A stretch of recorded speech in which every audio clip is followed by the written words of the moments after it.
Hello, good morning, सुप्रभात, स्वागत है आप सभी का। आप देख रहे न्यूज गंगा, मैं हूं आपके साथ मनीषा। नजर डालेंगे देश और दुनिया की बड़ी और ताजा खबरों पर, लेकिन इससे पहले एक नजर सुर्खियों पर डालते हैं। नीतीश कैबिनेट विस्तार आज। जेडीयू के उपेंद्र कुशवाहा का पत्ता कट सकता है, नाराज होकर चले गए हैं दिल्ली। स्वतंत्रता सेनानियों के बलिदानों को तुच्छ साबित करने पर तुली सरकार, सोनिया गांधी ने कहा। नीतीश सरकार का ऐलान, 10 लाख नौकरियों के बाद 10 लाख रोजगार देंगे। नीतीश कुमार के नौकरी व रोजगार देने के ऐलान को उप मुख्यमंत्री तेजस्वी यादव ने बताया ऐतिहासिक। सलमान रश्दी पर हमले के बाद नुपुर शर्मा के लिए खतरा बढ़ने की आशंका, खुफिया एजेंसियां हुई चौकन्ना। देखिए भैया, मैं कमेंट नहीं करूंगा इन चीजों पर, प्रधानमंत्री की भाई भतीजावाद टिप्पणी पर बोले राहुल गांधी। रोटी कम खा लेंगे, मुफ्त शिक्षा पर बोले दिल्ली के मुख्यमंत्री। असली शिवसेना और भाजपा मिलकर महाराष्ट्र में लड़ेंगे निकाय चुनाव, शिंदे ने कहा। उद्योगपति मुकेश अंबानी और उनके परिवार को धमकी देने के मामले में एक शख्स हिरासत में लिया गया। और रूस और चीन के साथ बढ़ता तनाव अमेरिका के लिए ठीक नहीं, बोले किसिंजर। अब खबरें विस्तार से। नीतीश कैबिनेट का आज विस्तार होने जा रहा है। महागठबंधन से संभावित मंत्रियों के नाम लगभग तय कर लिए गए हैं। इसी बीच अटकलों का बाजार भी गर्म है। खबर आ रही है कि जदयू संसदीय बोर्ड के अध्यक्ष उपेंद्र कुशवाहा का नाम मंत्रियों की लिस्ट से काट दिया गया है। हालांकि इस बारे में अभी तक जेडीयू की ओर से कोई बयान नहीं जारी किया गया। उधर आजादी की 75वीं वर्षगांठ पर देश भर में जश्न का माहौल रहा। कश्मीर से लेकर कन्याकुमारी तक लहराए गए तिरंगे, तो वहीं पीएम मोदी ने ऐतिहासिक मौके पर लाल किले से देश को 5 प्रण भी दिलाए। इस दौरान पीएम मोदी ने नारी का सम्मान करने की अपील की। उन्होंने कहा, हमारी बोलचाल में कुछ विकृति आई है, हम नारी का अपमान करते हैं। क्या हम रोजमर्रा की जिंदगी में नारी को अपमानित करने वाली हर बात से मुक्ति का संकल्प ले सकते हैं? पीएम मोदी ने आगे ये भी कहा कि लाल किले पर भारत में बनी तोप से सलामी दी गई। बीते 75 सालों में इस एक आवाज के लिए हमारे कान तरस रहे थे। लाल किले से संबोधन के दौरान पीएम मोदी ने भ्रष्टाचार करने वालों पर भी सवाल उठा दिए। हालांकि इस दौरान किसी का नाम नहीं लिया गया, लेकिन इसके तार बिहार से लेकर महाराष्ट्र और दिल्ली से लेकर पश्चिम बंगाल तक जोड़कर देखे जा रहे हैं। देश के विभिन्न हिस्सों में अपनी व्यापक राजनीतिक पहुंच बनाने के बाद भाजपा अब गठबंधन को लेकर नई रणनीति पर काम करेगी। जिन राज्यों में पार्टी तेजी से बढ़ रही है, वहां बड़े क्षेत्रीय दलों के बजाय छोटे दलों के साथ गठबंधन को वरीयता देगी। महाराष्ट्र के मुख्यमंत्री शिंदे ने कहा कि वास्तविक शिवसेना और बीजेपी राज्य में आगामी निकाय चुनाव साथ मिलकर लड़ेंगे। कांग्रेस की अंतरिम अध्यक्ष सोनिया गांधी ने कल भारतवासियों को स्वतंत्रता दिवस की शुभकामनाएं दी, लेकिन इस दौरान उन्होंने सरकार पर स्वतंत्रता संग्राम सेनानियों के अपमान का आरोप भी लगाया। जम्मू कश्मीर की राजधानी श्रीनगर में देश का सबसे लंबा तिरंगा झंडा प्रदर्शित किया गया। बता दें, इतना लंबा झंडा प्रदर्शित करने का एक नेशनल रिकॉर्ड भी बना। कानपुर में वैक्सीन लगवाने वालों की एंटीबॉडी खत्म हो रही है। जैसे जैसे कोरोना की रफ्तार बढ़ी, वैसे वैसे खतरा बढ़ा। 28 लाख शहरियों को टीके की बूस्टर डोज लगवाने की सिफारिश की गई। उत्तर प्रदेश के 1060 राजकीय विद्यालयों में स्मार्ट क्लास बनेगी। छात्र छात्राओं को पठन पाठन की बेहतर सुविधा के मकसद से ये पहल की गई। इसके अलावा 1070 स्कूलों को सोलर पैनल का भी तोहफा मिलेगा। सिख फॉर जस्टिस के गुरपरवंत सिंह पन्नू के गांव खानकोट में तिरंगा लहराया गया। इस दौरान जमकर नारेबाजी की गई। वहीं खानकोट गांव अमृतसर जालंधर रोड पर स्थित है। टीएमसी के सांसद शत्रुघ्न सिन्हा ने भी देश को स्वतंत्रता दिवस की शुभकामनाएं दी, लेकिन साथ ही उन्होंने इस दौरान ये कह दिया कि हर शख्स का मुफ्त इलाज, हर बच्चे को मुफ्त शिक्षा और हर बेरोजगार को भत्ता। उन्होंने अपने ट्वीट के साथ सांसद शशि थरूर और अरविंद केजरीवाल और संजय सिंह को भी टैग किया। ऊर्जा राज्य मंत्री डॉक्टर सोमेंद्र तोमर ने कहा कि मेरठ के चारों ओर क्रांति द्वार बनाए जाएंगे। इसके लिए कार्रवाई चल रही है। पारा में रसमलाई खाने से राकेश गौड़ की मौत हो गई। बता दें, 2 परिवारों के 7 लोग बीमार पड़ गए। उन्हें आलमबाग की निजी अस्पताल में भर्ती कराया गया। बता दें, आधा दर्जन से ज्यादा लोग बीमार। राजस्थान में कोरोना के केस बढ़ने से एक बार फिर स्वास्थ्य अधिकारियों की चिंता बढ़ गई। पिछले 24 घंटे के दौरान 882 नए केस सामने आए। नारकोटिक्स कंट्रोल ब्यूरो के पूर्व जोनल डायरेक्टर समीर वानखेड़े को क्लीन चिट तो मिल गई, लेकिन इसके बाद पुलिस ने नवाब मलिक के खिलाफ समीर वानखेड़े की शिकायत पर मानहानि का मामला दर्ज किया है। भारत चाहता है कि सिखों के धर्मस्थल करतारपुर साहिब की यात्रा को पाकिस्तान सरकार पासपोर्ट मुक्त करे तथा प्रति यात्रा पर दिए जाने वाले सेवा शुल्क को भी हटाए। विदेश मंत्रालय पाकिस्तान के समक्ष इस मुद्दे को उठा रहा है। दिल्ली में चाइनीज मार्जिन से एक और शख्स की जान चली गई। बता दें, पिता ने पतंगबाजी पर रोक लगाने की मांग की।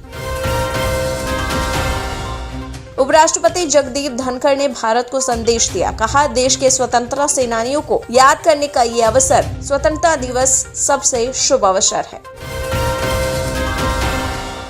मुंबई नागपुर एक्सप्रेसवे का पहला चरण लोगों के लिए खोल दिया गया।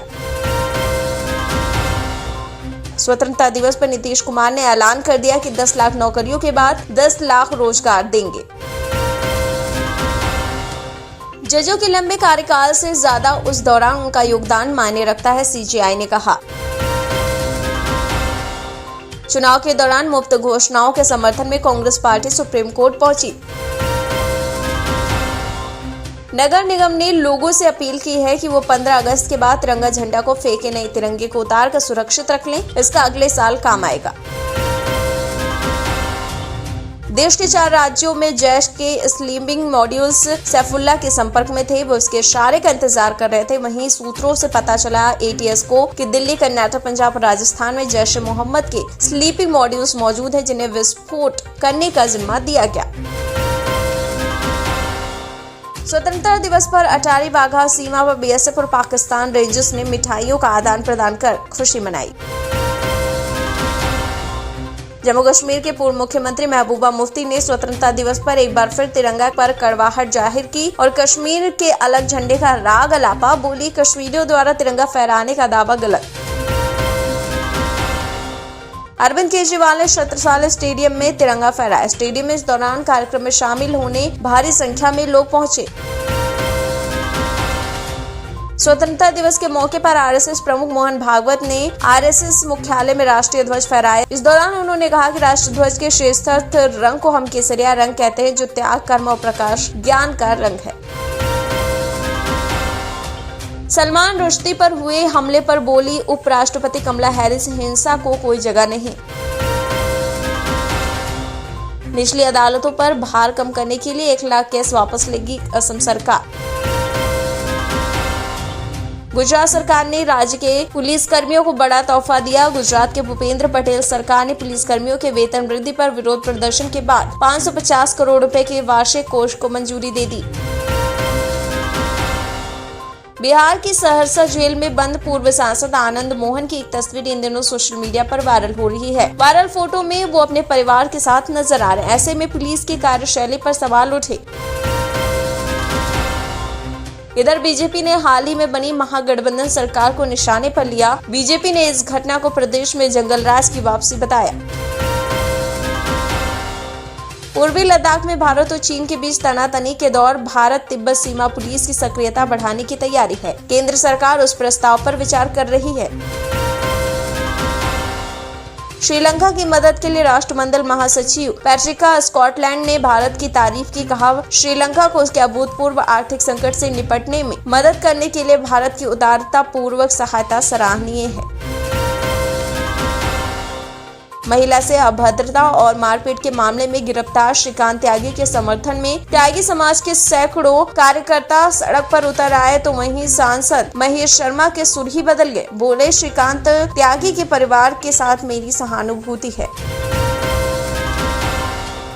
अयोध्या में कूड़ा गाड़ी से तिरंगा बांटे जाने पर अखिलेश यादव ने तंज कसा। कहा, कूड़ा उठाने वाली गाड़ी से राष्ट्र ध्वज पहुंचाने से राष्ट्र ध्वज का जो तिरस्कार हुआ है वो माफी के काबिल नहीं है। अमृत महोत्सव के रंग में भंग डालने की भी कोशिश की गई। बता दें, गोंडा जिले में मस्जिद में घुसकर एक युवक ने लाउड स्पीकर पर जय श्री राम का नारा लगा दिया। इस घटना से मुस्लिम समुदाय के लोगों में आक्रोश रहा। हालांकि पुलिस ने युवक को गिरफ्तार कर लिया। पूर्व विधायक कैंट रघुनंदन भदौरिया की कुछ तस्वीरें तिरंगे के साथ सामने आई। फोटो में तिरंगे को जमीन के नीचे पड़ा देखा गया और नेताजी फोटो खिंचवाने में व्यस्त रहे। नेताजी की जमकर अब आलोचना हो रही है।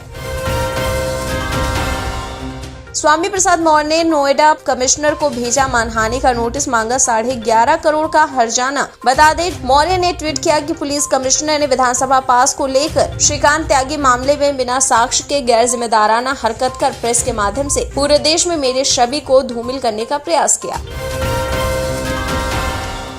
हाथरस रेप केस में जुमला था बीजेपी का बेटी बचाओ नारा। वहीं हाथरस पीड़िता के परिवार को सहायता नहीं दिए जाने पर बोले राहुल गांधी। दिल्ली सरकार ने मंकी पॉक्स के बढ़ते मामले को देखते हुए संदिग्ध या पुष्ट मामलों के मरीजों के लिए 3 सरकारी अस्पतालों में और 3 प्राइवेट अस्पतालों में बेड को आरक्षित कर दिया है।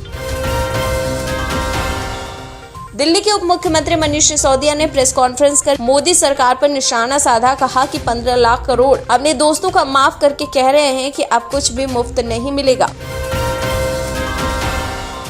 उम्राह करने के लिए सऊदी अरब जाने वालों के लिए अच्छी खबर है। अब किसी भी तरह के वीजा पर सऊदी अरब में उम्राह के लिए अनुमति दे दी गई है। सऊदी अरब सरकार के इस फैसले से काफी संख्या में जायरीनों को राहत मिलेगी। रिलायंस ग्रुप के चेयरमैन मुकेश अंबानी उनके परिवार को धमकी मिली है। बता दें, ये धमकी फोन पर दी गई। इतना ही नहीं, धमकी भरा कॉल 1 या 2 बार नहीं बल्कि 3 बार की गई। पुलिस मामले में जांच में जुटी। टाइगर 3 में एक्शन और एंटरटेनमेंट का फुल ऑन डोज दर्शकों को मिलेगा। फिल्म अगले साल ईद पर रिलीज होगी। बता दें, 21 अप्रैल को दर्शक देख पाएंगे। फिल्म को हिंदी बल्कि तेलुगु और तमिल दोनों में रिलीज किया जाएगा। उत्तर प्रदेश माध्यमिक शिक्षा परिषद की ओर से कंपार्टमेंट परीक्षा को लेकर बड़ा अपडेट आया है। कक्षा 10वीं और 12वीं की सप्लीमेंट्री परीक्षाएं 27 अगस्त को आयोजित की जाएंगी। तो ये तो थी देश और दुनिया की बड़ी और अहम। ऐसे ही ताजा तरीन अहम खबरों को सुनने के लिए आपको सब्सक्राइब करना होगा हमारा चैनल न्यूज गंगा। खबर अच्छी लगी तो हमें कमेंट बॉक्स में टाइप जरूर कीजिएगा। कोई राय, सजेशन या सुझाव हो तो वो भी आप हमें दे सकते हैं। फिलहाल के लिए इस बुलेटिन में इतना ही। दीजिए इजाजत, बने रहिए चैनल न्यूज गंगा पर। नमस्कार।